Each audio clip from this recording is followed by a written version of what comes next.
इंसान का सबसे बड़ा दुश्मन कौन है? इसमें मेरा सारा जवाब है। जो हमारे अंदर मसाइल हैं, जो हमारे अंदर गुमराहियां हैं, उसका जवाब है। इंसान का सबसे बड़ा दुश्मन कौन है? जी सब कह रहे शैतान है, कोई कह रहे नफ्स है, कोई और भी रह गया तो बताइए। नवाज शरीफ तो नहीं है ना? हाँ? इंसान का सबसे बड़ा दुश्मन कौन है?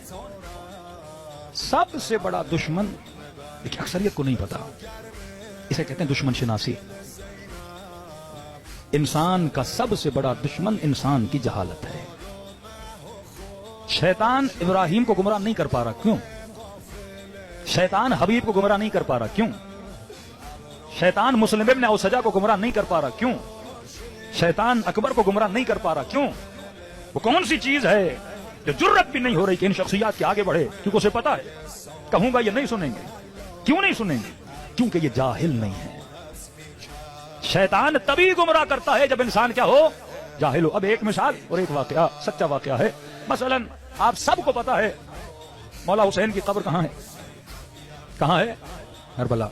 अब अगर मैं मिंबर पे आऊं, सैयद भी हूं, अमामा भी है, साथ में एक तरफ कुरान लाऊं, दूसरी तरफ नहजुल बलागा लाऊं और दोनों को सब पे रखूं और कहूं कि मुल्तान वालों मौला हुसैन की कब्र मुल्तान में है, कोई मानेगा? कहेंगे मौलवी साहब मजलिस पढ़ के जाओ। ये बात नहीं मानेंगे। कसमें खाऊं, पांव पढ़ूं कि भाई मान जा कि हुसैन की कब्र मसलन मुल्तान में है, कोई नहीं मानेगा। कौन रोक रहा है आपको? इल्म। क्योंकि आपके पास हक़्क़ुल यकीन है। सुना कब्र करबला में है, फिर गए करबला में देख के आए कि हाँ हुसैन की कब्र करबला में है। हक़्क़ुल यकीन है ना। इल्म रोक रहा है। कोई भी बंदा मिंबर पे आए आपको धोखा नहीं दे सकता, क्योंकि आपके पास क्या है? इल्म है। अब दूसरा सवाल, किसी को पता है शाह अब्बास की कब्र कहां है? ये बादशाह गुजरा है, किसी को पता है? अब यहां से मामला और गेम शुरू हो जाता है। आप में से किसी को नहीं पता कि शाह अब्बास की कब्र कहां है, और मुझे पता है कि आपको पता नहीं, और मुझे पता है कि आपको पता नहीं। अब जो पता मैं दूंगा आप सारे चलेंगे। कौम जब जाहिल हो उसे जो बताओ मान लेती है ना। पहले मीडिया भी था, टीवी भी थी, लोगों को कुछ भी नहीं पता था, सियासतदान गुमराह भी करते थे, जहनों को पलटा भी था। आज क्यों कोई कुछ नहीं मान रहा? क्योंकि जब पर्दे हट जाएं, लाख बताओ बंदा। ऑपरेशन हुआ ज़र्ब-ए-आज़म, वजीरिस्तान से बंदों को उठा के लाया गया टिया खान। अब वजीरिस्तान वाले वो जिन्होंने जिंदगी में शिया नहीं देखा, मुल्तान में अहले सुन्नत शियों के साथ रहते हैं।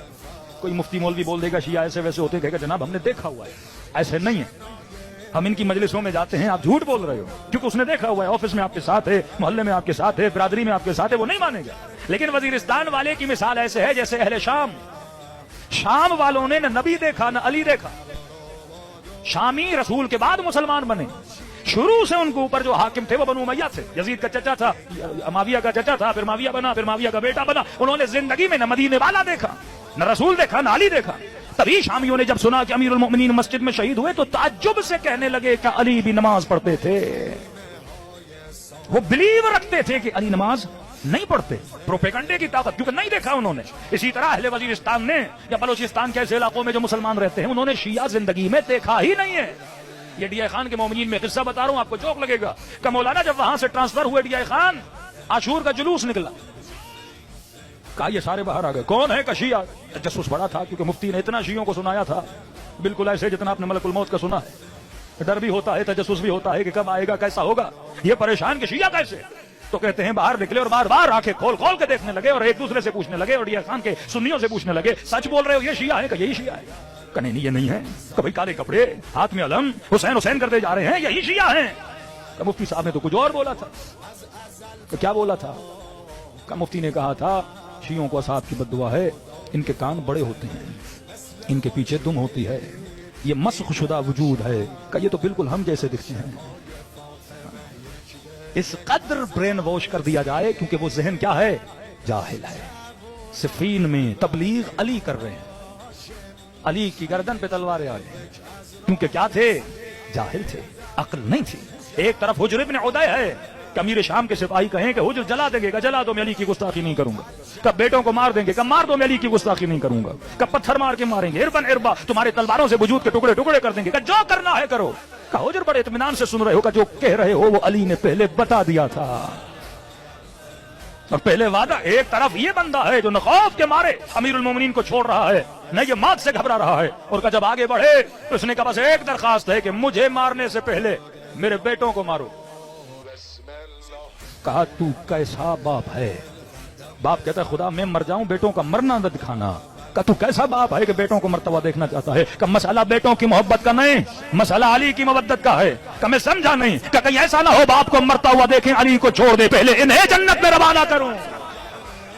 ہاں، ایک طرف یہ عقل کامل ہے، دوسری طرف اسی ملک کے جاہل ہیں کہ کیوں پروپیگنڈا کیوں ہو رہا ہے؟ کیونکہ انسان کا سب سے بڑا دشمن کیا ہے؟ جہالت ہے۔ اب جب آپ کے ذہن خالی ہوں گے تو میں جو بھروں گا آپ کے ذہن میں چلا جائے گا۔ اب کسی کو نہیں پتا شاہ عباس کی قبر کہاں ہے، میں نے ممبر پہ بتا دیا کہ ایران جب جانا تو شاہ عباس کی قبر مثال دے رہا ہوں شیراز میں ہے۔ آپ چلے گئے، ایرانی ڈرائیور کو پکڑا کہ شیراز لے جا، تو کیوں جا رہے ہو؟ کہ شاہ عباس کی قبر پہ۔ اس نے کہا نہیں ہے، کہ نہیں مولوی نے بولا تھا۔ وہ کہے گا بھائی نہیں ہے، کہا نہیں مولانا نے بولا تھا، کیسے نہیں ہے؟ وہ ضد بھی کرے گا، آنا بھی کرے گا، شاید شیراز تک بھی چلا جائے، وقت بھی ضائع کرے، بعد میں جب علم آئے گا تو پتا چلے گا جو بتایا تھا وہ تو صحیح نہیں تھا۔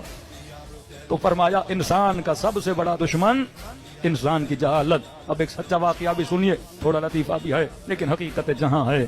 انڈیا کا ایک مولانا ایک گاؤں گیا، دیکھا گاؤں میں کوئی مسجد نہیں ہیں، سارے شیعہ۔ کہ بھائی مسجد کہاں ہے؟ وقت نماز ہے۔ کہ مولوی صاحب ہم مسجد نہیں جاتے۔ کیوں نہیں جاتے؟ کہ مسجد علی کا مقتل ہے۔ تو کہ بھائی نماز نہیں پڑھو گے تو جنت میں کیسے جاؤ گے؟ کہ ہماری نماز تو بتایا گیا کہ علی علی کرنا ہے، ہم ذکر علی کرتے ہیں، وہی اس سے کوئی بڑی نماز ہے؟ شمر نے بھی پڑھی کیا ہوا؟ یزید نے بھی پڑھی کیا ہوا؟ بعض لوگوں کے ذہنوں میں ہے کہ ہور نے نماز نہیں پڑھی تھی۔ شمر کی نماز اور ہے، حسین کی نماز اور ہے۔ آپ کو کون کہتا ہے شمر والی پڑھو؟ ہم کہتے ہیں حسین والی پڑھو۔ تو انہوں نے کہا کہ بھائی یہ بتاؤ، اگر مسجد مقتل علی ہے اس لیے نہیں جاتے تو پھر کربلا کیوں جاتے ہو؟ مسجد میں ایک علی شہید ہوئے، کربلا میں 18 علی شہید ہوئے۔ کہ اگر نماز کی معافی ہوتی تو سب سے پہلے امام کے لیے ہوتی۔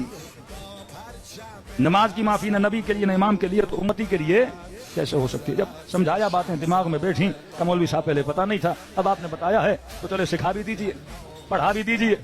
انہوں نے کہا ٹھیک ہے جماعت پڑھی آسانے میں آگے کھڑا ہوتا ہوں، پیچھے کھڑے ہو جانا، پھر آہستہ آہستہ دوسری نماز سکھاؤں گا۔ کہ پھر چلیے مولانا صاحب نماز پڑھائیے۔ انہوں نے کہا بھائی ایسے نہیں، پہلے وضو تو کرو۔ کہ وضو تھوڑا ہمیں صحیح نہیں آتا، ذرا آپ وہ بھی سکھا دے۔ اب مولانا کہیں 400 لوگ گاؤں کے ایک ایک کو وضو سکھاؤں تو میری نماز بھی نکل جائے۔ تو میں نے کہا کام کرو، گاؤں میں کوئی نہر ہے؟ کہ جی مولوی صاحب۔ کہ چلو نہر کے کنارے، سب کو لے آیا نہر کے کنارے۔ کہ دیکھو اب جیسے میں وضو کروں ویسے تم وضو کرنا۔ کہ ٹھیک ہے۔ مولوی نے کلی کی، انہوں نے کلی کی، ناک میں پانی پانی، چہرہ دھویا چہرہ دھویا، سیدھا بازو الٹا بازو۔ سارے گاؤں والے دیکھتے رہے کہ مولانا جیسے وضو کر رہے ہیں یہ ویسے وضو کرتے چلے گئے۔ اب مولانا نے کہا دیکھو بھائی ہم مسا کرتے ہیں، سارے گاؤں نے کیا کیا؟ مسا کیا۔ اب کیونکہ مولانا وضو سکھا رہے تھے، پانی بھی گر رہا تھا اور نہر کے کنارے کیچڑ ہو گئی۔ اب مولوی نے کہا کہ آخری پارٹ یہ والا ہے، یہ جیسے جھکے پاؤں کا مسا کرنے کے لیے، تو مولوی صاحب کا پاؤں پھسلا، پاؤں پھسلا تو مولوی سیدھا پانی میں۔ قوم تھی جاہل، قوم کیا تھی؟